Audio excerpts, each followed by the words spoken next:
Lembaga Manajemen Aset Negara, Elman, mengapresiasi Pojok Special Mission Vehicle yang diinisiasi oleh Kanwil DJKN Aceh.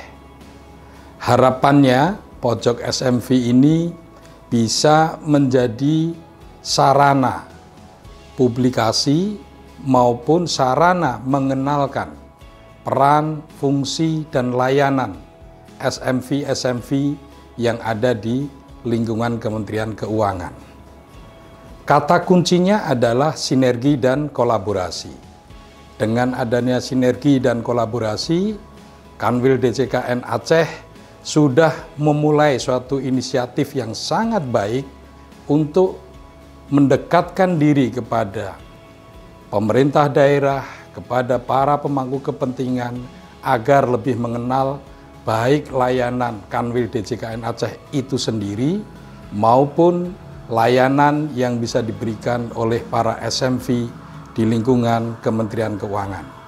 Maju terus Kanwil DJKN Aceh, terus berinovasi dan memberikan manfaat yang terbaik untuk Aceh dan sekitarnya.